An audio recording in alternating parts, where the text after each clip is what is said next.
Sisyphe, c'était le roi et le fondateur de Corinthe. Il est condamné pour avoir défié les dieux et combattu la mort. Ce qu'il a fait, c'est qu'il a révélé des secrets divins à propos de Zeus et qu'il a enchaîné Hadès, le dieu des morts, quand il venait le chercher. Sisyphe finit finalement aux enfers. Il est condamné à pousser un rocher jusqu'au sommet d'une montagne et doit recommencer éternellement. Les dieux ont pensé qu'ils avaient trouvé une forme parfaite de torture pour Sisyphe, qui attendrait l'impossible, que son rocher reste au sommet de la montagne. Ce supplice était supposé générer une frustration permanente, fondée sur l'espoir sans cesse renouvelé de Sisyphe. Il serait facile de croire que Sisyphe pourrait simplement abandonner et préférer la mort. Mais là où le mythe devient vraiment intéressant, c'est que Sisyphe refuse d'abandonner.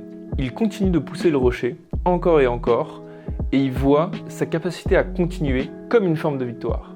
Sisyphe a alors abandonné toute illusion de réussite, mais il continue de pousser son rocher pour défier les dieux. Albert Camus a écrit un essai entier basé sur le mythe de Sisyphe. Camus voit Sisyphe comme un héros de l'absurde. La raison, c'est que Sisyphe se rebelle contre les lois et il endosse l'entière responsabilité de son acte. Sisyphe, c'est l'archétype de l'homme dans son sens le plus profond.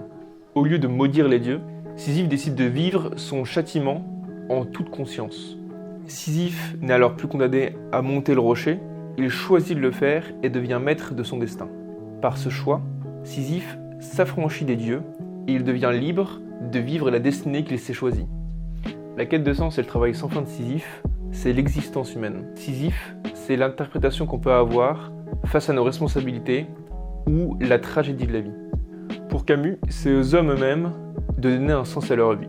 Le suicide, c'est un manque de force face au rien. Parce que même si la vie n'a pas de signification absolue, dans la mesure où il n'y a rien d'autre que la vie, la seule et unique option, c'est de la vivre de la manière la plus intense possible pour comprendre la signification de l'existence. Il faut imaginer Sisyphe heureux. C'est sur cette formule que s'achève l'essai de Camus. Sisyphe trouve son bonheur dans la tâche qu'il entreprend et non dans la signification de cette tâche.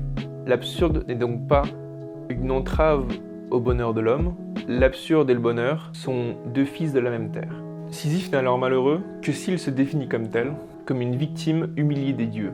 Mais Sisyphe est aussi capable, par sa conscience, de refuser ce statut de victime, de nier les dieux et d'assumer totalement la vie telle qu'elle est. La grandeur de l'homme est dans sa décision d'être plus fort que sa condition. Il faut continuer de vivre malgré l'absence de sens dans le monde. Sisyphe, c'est l'exemple même de l'homme, celui qui accepte la dureté de la vie et qui essaie de construire autour de sa propre tragédie. Ce qui, dans l'histoire, est les dieux, c'est la réalité. Et Sisyphe, c'est l'interprétation du monde qu'on pourrait avoir par rapport aux événements qui nous touchent tous les jours.